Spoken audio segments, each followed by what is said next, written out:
Sir, ஆனா இப்போ தேர்தல் முடிந்து இன்று வரை சீமானவர்கள் பெரிய அளவுல பேசல, வெளியில அரசியல் சார்ந்து எந்த கருத்துக்களையும் பகிர்ந்து கொள்ளல. மே 18 அன்று சீமானவர்கள் மேடையில பேச போறாரு.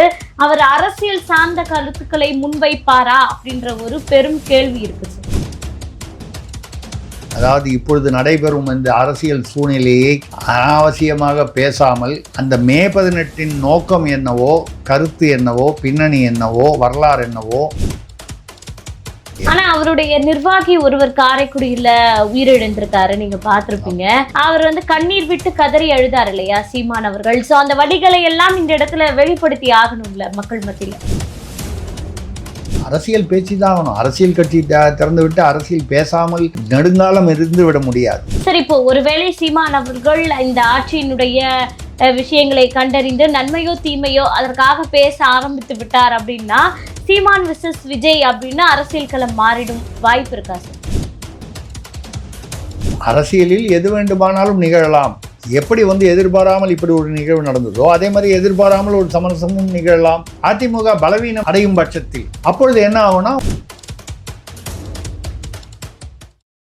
கலங்கரை சொந்தங்களுக்கு அன்பு வணக்கம். இன்று நம்மோடு நேர்காணலில் இணைந்திருப்பவர் பத்திரிகையாளர் திரிசக்தி அவர்கள். வணக்கம் சார். வணக்கம்மா, சொல்லுங்க. நலமா இருக்கீங்களா சார்? நல்லா இருக்கேன், சொல்லுங்க சார். இப்போ மே 18 அப்படின்ற ஒரு தினத்தை நம்ம அடையாளப்படுத்தணும் அப்படின்னா, அது கண்டிப்பா நாம் தமிழர் கட்சி சீமான் அவர்கள் தான் முன்னிறுத்தி பேச வேண்டிய கட்டாயம். ஆனா இப்போ வன்னியரசு அவர்கள் பாத்தீங்கன்னா சட்டமன்றத்துல இந்த மே 18 தினத்தை அரசு விழாவாக அரசே எடுத்து நடத்தணும் அப்படின்னு சொல்லி ஒரு கோரிக்கையை முன் வச்சிருக்காரு. இத்தனை ஆண்டுகள் வாய் திறக்காத விசிகா இப்போது தமிழ் தேசிய அரசியலை கையில் எடுப்பது யாருக்கு எதிராக அப்படின்ற ஒரு கேள்வி இருக்கு சார். யாருக்கு எதிராகன்னு சொல்வதை விட விசிகாவுடைய வாக்கு சதவீதம் முன்னளவுக்கு இப்பொழுது இல்லை. இரண்டு இடங்கள் பெற்றுவிட்டார்கள் திமுக கூட்டணியில் இருந்து கொண்டு. அதுலேயும் ஒன்று வன்னியரசு. அவர் ஏறக்குறைய, அதாவது விசிகாவில் உடலும் திமுகவில் உயிரும் அப்படின்னு ஏற்கனவே பேசப்பட்டவர். அந்த அளவுக்கு திமுக தலைமையுடன் நெருக்கமாக இருந்ததாக சொல்லப்பட்டவர், அறியப்பட்டவர். அவர் ஒன்று.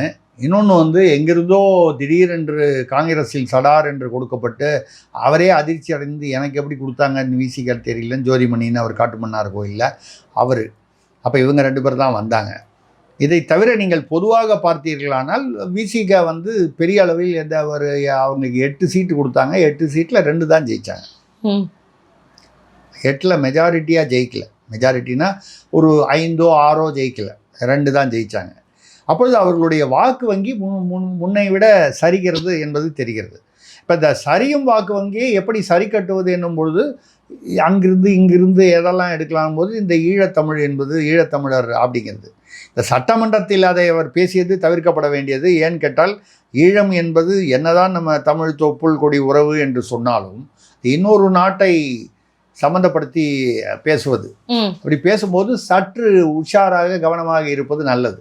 ஏனென்றால் அப்படி கொஞ்சம் மீறிச்சுன்னா உடனே அங்கே இருக்கிற இப்போ உள்ள அதிபர் அனுரா திசாநாயகி அவர்கள் என்ன பண்ணுவார், உடனே நம்ம இந்திய தூதரை அழைத்து நீங்கள் தனி ஈழத்தை பற்றி பேசுகிறீங்க, எங்கள் நாட்டுடைய பிரிவினையை பற்றி உங்கள் நாட்டில் சட்டமன்றத்தில் பேசியது சரியா என்று கேட்டால் பதில் சொல்ல வேண்டிய ஒரு சூழ்நிலை மத்திய அரசுக்கோ இல்லை இந்திய அரசுக்கோ, இந்தியா என்ற ஒரு அமைப்புக்கோ ஏற்படும். இது ஒன்று. ரெண்டாவது, திடீரென்று ஈழத்தமிழர்கள் மேல் என்ன பாசம் வைத்தது தவறு என்று சொல்லவில்லை. திடீர் பாசம் ஏன் என்று தான் நீங்கள் உங்கள் கேள்வி தான் நானும் கேட்குறேன். 2008 அதற்கு முன்னால் ஈழத்தமிழர்கள், தமிழச்சிகள்லாம் கொலை செய்யப்பட்ட போது, மானபங்கப்படுத்த போது, குழந்தைகளெல்லாம் பாதிக்கப்பட்ட போது, உயிர் விட்ட போது, பாலச்சந்திரன் உட்பட அந்த குழந்தை உயிர் கொலை செய்யப்பட்ட போது, அப்போதெல்லாம் நீங்கள் எந்த கூட்டணியில் இருந்தீர்கள்? திமுக கூட்டணியில் இருந்தீர்கள். திமுக யாருடன் ஆட்சியில் இருந்தது? யூபிஏ, காங்கிரஸ். இந்த காங்கிரஸ் தானே அங்கே மஹிந்த ராஜபக்சேக்கு ஆதரவு கொடுத்து ஈழத்துக்கு எதிராக செயல்பட்டது. IPKFI முதல்ல அவர் பிரபாகரன் அவர்களுக்கு ஆதரவு கொடுப்பதாக, உதவி செய்வதாக சொல்லிவிட்டு பின்னாளில் IPKFI அனுப்பி அது செய்யக்கூடாததையெல்லாம் செய்து கடைசியில் திரும்பி வந்தது. நோக்கத்தில் தோல்வியுற்று திரும்பி வந்தது மட்டும் இல்லாமல் அங்கே தேவையில்லாத பல விவகாரங்களில் ஈடுபட்டு இந்தியாவின் பெயரையே கெடுக்கக்கூடிய ஒரு சூழ்நிலை வந்தபோது அப்போதெல்லாம் விடுதலை சிறுத்தைகள் என்ன செய்து கொண்டார்? 2001 திருமாவளவன் எம்எல்ஏ ஆயிட்டாரு. அவர் என்ன செஞ்சார்? அப்பொழுது வன்னியரசு எங்கே இருந்தார்? வன்னியரசு எங்கே இருந்தாலும் அப்போ வந்து அவர் திருமாவளவனோட இருந்தாரா இல்லையா என்பதை விட திருமாவளவன் வந்து அந்த இயக்க சார்பில் என்ன நடந்தது? வன்னியரசு இப்பொழுது பெற்றிருக்கும் அந்த அதிகார பலமோ இல்லை அந்த அவர் செல்வாக்கோ அன்னைக்கு ஒரு கால் இல்லாமல் இருக்கலாம். நம்ம சொல்கிறது 17-18 ஆண்டுகளுக்கு முன்னால். ஆனால் இயக்கம் அதே இயக்கம் தானே. அந்த இயக்கம் என்ன செய்தது? இன்றைக்கி நம்ம ஏதாவது ஒன்று பேசும்போது திமுக 1949 என்ன செஞ்சதுன்னு பேசுகிறோம்ல. கண்டிப்பாக அதிமுக எம்ஜிஆர் காலத்திலிருந்து பேசுகிறோம்ல. அப்போ யார் இன்று இருக்கிறார்கள் என்பதை தவிர்த்து அந்த இயக்கம் எந்த ஒரு கோட்பாட்டை கொண்டிருந்தது அப்படின்னு பார்க்கும்பொழுது ஈழத்திற்கு எதிரான ஒரு கோட்பாடு தான் திமுக கொண்டிருந்தது, காங்கிரஸும் கொண்டிருந்தது. இன்றைக்கி வந்து அன்னைக்கு காங்கிரஸை வந்து திருமாவளவன் பல இடங்களில் பேசியிருக்கிறார். நாங்கள் அப்பொழுதே காங்கிரஸை கண்டித்திருக்கிறோம். அந்த காங்கிரஸ் வேறு காங்கிரஸா? அதே குடும்பம் தானே அன்றும் வந்து காங்கிரஸை ஆண்டது, இன்றும் ஆள்கிறது. ஏதாவது வித்தியாசம் இருக்கா? அப்போ அந்த காங்கிரஸ் முதல்ல போய் ஆதரவு கொடுத்த இந்த தாவேகாவுடைய ஆட்சிக்கு எந்த காரணத்தினால் பின்வழியாக பாஜக ஆட்சி வந்துவிடும், கவர்னர் ஆட்சி என்ற பெயரில் சொல்வது கவர்னர் ஆட்சி என்று வந்தால் நான் பாஜக ஆட்சி வரட்டும்னு சொல்லலை. கவர்னர் ஆட்சி என்று வந்தால் ஏன் எத்தனை கவர்னர் ஆட்சிகளுக்கு நீங்கள் வித்திட்டு இருக்கிறீர்கள்? எம்ஜிஆருடைய ஆட்சியை வந்து டிஸ்மிஸ் பண்ணுறதுக்கு நீங்கள் போய் வந்து பேசலையா? அப்பொழுது வந்து கவர்னர் ஆட்சி மட்டும் இனித்ததா? கண்கள் பனித்ததா? இதயம் இனித்ததா? இப்போ உங்களுக்கு வந்தால் அது ஏதோ சொல்லுவாங்க, உங்களுக்கு வந்தால் ரத்தம், எங்களுக்கு வந்தால் தக்காளி சட்னியான்னு. அந்த மாதிரி ஒரு சூழ்நிலையில் நீங்கள் இவர் வன்னியரசு அவர்கள் இப்பொழுது பேசுவது ஏதோ இந்த வாக்கு சரிவை இப்போ ஒன்று பேசணும்னு பேசுகிறதுக்காக வந்து ஒரு நாடகமாக தெரிகிறதே தவிர உண்மையான ஈழ ஆதரவாக இருக்கிறதா என்று கேட்டால் இல்லை என்பது தான் என்னுடைய கருத்து. ஈழத்தை வந்து இன்னார் தான் ஆதரிக்க வேண்டும் என்று யாரும் வந்து உரிமை கொண்டாட முடியாது. யார் வேணாலும் ஆதரிக்கலாம் ஈழத்தமிழர்களுடைய நலனை. சீமான் வந்து பிரஸ் மீட்லாம் சந்திக்கிறத தவிர்ப்பதை பயன்படுத்தி இவர்கள் வந்து சீமானுக்கு எதிராக அரசியல் செய்கிறார்களா அப்படின்ற ஒரு பார்வை. ஆமாம், அது கேப்பு கிடைச்சா நம்ம வந்து ஏதோ சொல்கிற மாதிரி சைக்கிள் கேப்பில் பூந்துடலான்னு ஒரு சென்னை பாஷையில் ஒரு வார்த்தை உண்டு. சைக்கிள் கேப்பில் உள்ளே பூந்துட்டான் அவன். இந்த சைக்கிள் கேப்பு தான் இதுன்னு நினைக்கிறேன். சீமான் அவர்கள் இப்பொழுது சற்று அமைதியாக இந்த ப்ரெஸ் மீட்டெல்லாம் அதாவது தவிர்ப்பது வந்து சரியா தவறா என்று கேட்கும் பொழுது என்னுடைய ஒரு தனிப்பட்ட கணிப்பு, ஏதோ நான் சீமானுடைய ஆதரவாளர் என்ற முறையில் சொல்ல, சீமானிடத்தில் யார் இருந்தாலும் இந்த முடிவைத்தான் எடுக்க வேண்டி இருக்கும் என்பதை நான் சொல்கிறேன். அப்படி தான் நான் அதை எடுத்துக்கிறேன். ஏன் அதை எடுத்துக்கிறேன்னா, இப்போ நீங்கள் ஒரு உதாரணமாக எடுத்துக்கணுன்னா, பாஜகவில் வந்து இருப்பவர்கள் வந்து இப்போ போய் வந்து நீங்கள் வந்து என்ன 27 ஒன்று தான் ஜெயிச்சிங்களே அப்படின்னு கேட்டால் என்ன சொல்லுவாங்க? பொறுத்திருந்து பாருங்கள்னு சொல்லுவாங்க. காங்கிரஸில் 27 5 பேர் தான் ஜெயித்திருக்கிறார்கள். இது வெற்றியா தோல்வியா என்று கேட்டால் 22 இடங்களில் தோல்வி, 23 இடங்களில் தோல்வி. அப்போ அவங்ககிட்ட கேட்டால் என்ன சொல்லுவாங்க? 5 இடங்களில் வெற்றி பெற்றதே எங்களுக்கு பெருசு. அவரவர்களுக்கு என்று ஒரு ஏதோ ஒரு அதாவது அரசியல் ரீதியாக ஒரு கருத்து சொல்வது சாதாரணம். சீமான் அவர்களை பொறுத்தவரை ஏற்கனவே வருத்தப்பட்டு சொல்லிவிட்டார். கருத்தியலுக்கு வந்து இங்கே மக்கள் ஆதரவு கொடுக்கவில்லை, சினிமா மோகத்திற்கு ஆதரவு கொடுக்கும். அதே மாதிரி இவர்கள் வந்து வாரி வழங்குகிறார்கள். யார் வாக்குறுதிகளை மாண்புமிகு முதல்வர் விஜயோ இல்லை அவருடைய சார்பிலோ இந்த ஆட்சியில் தாவேகா ஆட்சியில் வாரி வழங்குகிறார்கள். இதெல்லாம் எப்படி நடக்க போகிறது? இப்போ இன்றைக்கி வந்து 1000 ரூபா இன்றைக்கி கிரெடிட் பண்ணியிருக்காங்க இவங்களுக்கு, பெண்களுக்கு, தகுதி உள்ள பெண்களுக்கு. திமுக ஆட்சியில் என்ன 1.37 கடைசியில் வந்தாங்க. அது வந்து நாங்கள் வந்து 15ஆம் தேதி. இதில் ஒரு தமாஷ் என்னென்னா, அவர் மு.க. ஸ்டாலின் அவர்கள், திமுக தலைவர் அவர்கள் என்ன சொல்கிறாருன்னா, திமுக ஆட்சியில் நடந்தது தொடர வேண்டும், மக்களை ஏமாற்றி விடாதீர்கள். நடுவில் 3 மாதம் இவங்க கொடுக்கவே இல்லை. அப்போ மக்களை ஏமாற்றியதாக அவர் வாக்குமூலம் கொடுக்கிறாரா? 3 மாதங்கள். நான் விஜய்க்கு ஆதரவாக பேசலை. 15ஆம் தேதி இன்னைக்குன்னா ஒரு நாள் தள்ளினாலே அது மக்களுக்கு ஏமாற்றம் என்றால் 3 மாதம் தள்ளினீர்களே, அதுக்கப்புறம் அதை சேர்த்து கொடுத்தீங்க.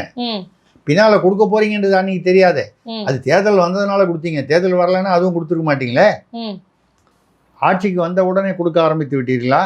இல்லையே. ஒரு 800 நாட்கள் கழித்து தானே அப்போது ஆட்சிக்கு வந்தப்புறமும் ஒரு எவ்வளவோ நாட்கள், பல மாதங்கள் ம். ஆட்சியில் இருக்கும்போது நடுவில் உங்களுக்கு பணப்பற்றாக்குறை என்ன காரணங்கள் இருந்தாலும் கொடுக்கல, வாக்குறுதிகள் நிறைவேற்றலை. தேர்தல் வரும்போது வேறு வழி இல்லாமல் கொடுப்போது கோடைக்கால போனஸ் வேறு கொடுத்தீர்கள். ம். இதுக்கு முன்னால் எந்த வருஷமாவது கோடைக்காலம் வரவே இல்லையா தமிழ்நாட்டில்? முதலாக இப்போது தான் வந்து இத்தனை நூற்றாண்டுகளில் வந்து திமுக ஆரம்பித்த 1949லேருந்தோ இல்லை 67 ஆட்சிக்கு வந்ததுலேருந்தோ இல்லை பல முறை 6 முறை ஆட்சி புரிந்த போதோ இப்போது தான் முதல் முறையாக கோடைக்காலம், அதுவும் பெண்களுக்கு மட்டும் வந்திருக்கிறதா? ஆண்களுக்கெல்லாம் கோடைக்காலம் இல்லையா? இந்த கேள்விகள்லாம் இருக்குது. அது எதிர்க்கட்சியாக இருக்கும் பொழுது ஒரு பேச்சு, ஒரு நடவடிக்கை, ஆளுங்கட்சியாக வரும்பொழுது அப்படியே மாற்றாங்க.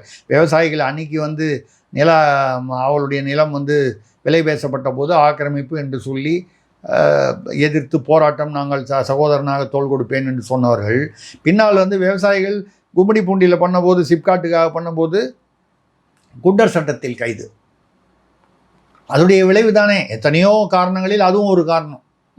விவசாயிகளுடைய அதிருப்தி, பெண்களுடைய பாதுகாப்பு, இப்படி பல காரணங்கள் திமுக தோற்றத்திற்கு காரணம். அப்போ திமுகவை பொறுத்தவரை எப்போவுமே வந்து என்ன சொல்கிறது, எதிர்க்கட்சியாக இருக்கும்போது மிகவும் வலிமையாக தெரிவார்கள், அப்படி காட்டிக்கொள்வார்கள்.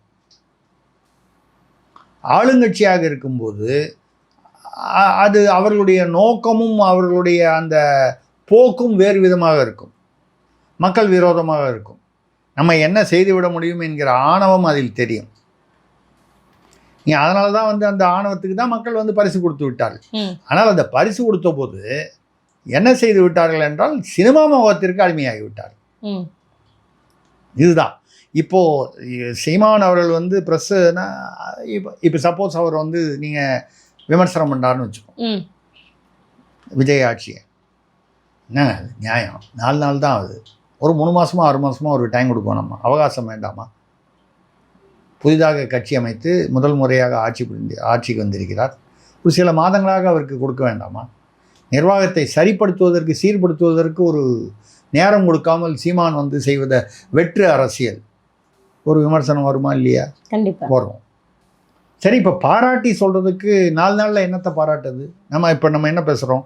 வரவேற்கத்தக்கது, ஆனால் இது தொடர்ந்து நடைபெற வேண்டும், நேர்மையாக நடைபெற வேண்டும், வெறும் ரீல் ஆட்சியாக போய்விடக்கூடாது, ரியல் ஆட்சியாக சொல்வதையெல்லாம் செய்ய வேண்டும், வெறும் பேச்சாக இருக்கக்கூடாது. டி நகரில் அந்த மூதாட்டி கடை மூடி இருக்குன்ற மாதிரி ஆகிவிடக்கூடாது.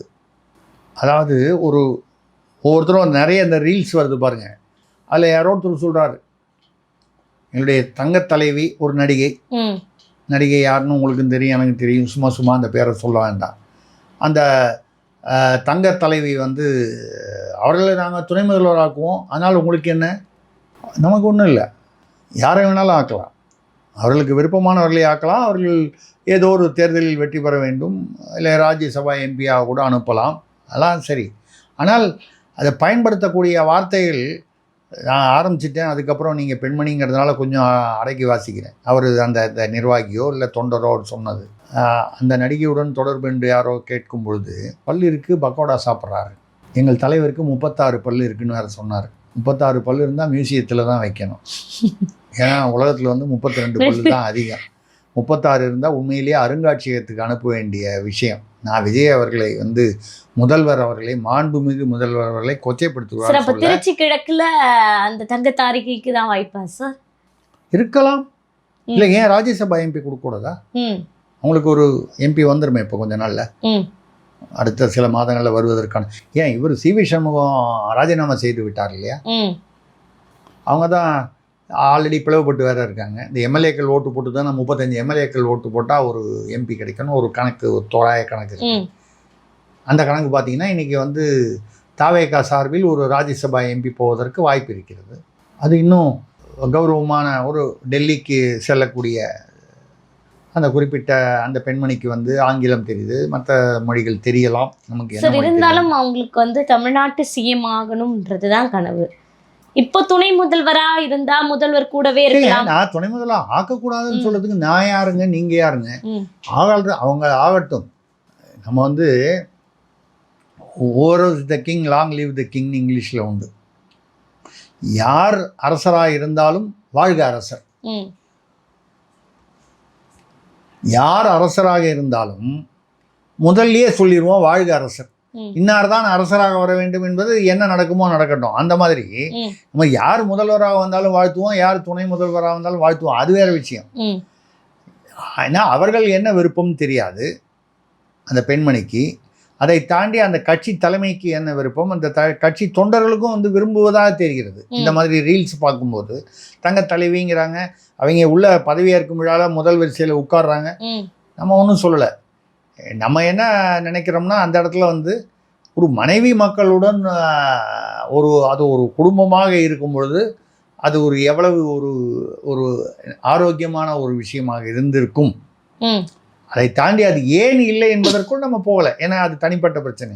ஆனால் அப்படி இருந்திருந்தால் அது ஒரு மக்களுக்கு ஒரு என்ன சொல்றது, ஒரு நம்பிக்கை தரக்கூடிய, மகிழ்ச்சி தரக்கூடிய, திருப்தி தரக்கூடிய ஒரு விஷயமாக இருந்திருக்கும். ஒரு குடும்பமாக இருக்கும் பொழுது அந்த நீங்கள் உங்கள் குழந்தைகளுக்கே வந்து ஒரு நல்ல தலைவனாக, குடும்ப தலைவராக இல்லை என்றால் தமிழ்நாட்டிற்கு நீங்கள் தலைவர் என்று வரும்பொழுது நிரூபித்து காட்டினால்தான் ஏற்றுக்கொள்ள முடியும். கண்டிப்பா சார். இப்ப திருச்சி கிழக்குன்னு எடுத்துக்கும் போது சீமானவர்கள் போட்டியிடுவதற்கு வாய்ப்பு இருக்கா சார்? இல்லை என்பது என்னுடைய கருத்து. அவர் அந்த முடிவை இவ்வளவு சீக்கிரம் வந்து எடுக்க வாய்ப்பில்லை என்பது என்னுடைய கருத்து. ரெண்டாவது, எடுக்க வேண்டிய அவசியமும் இல்லை.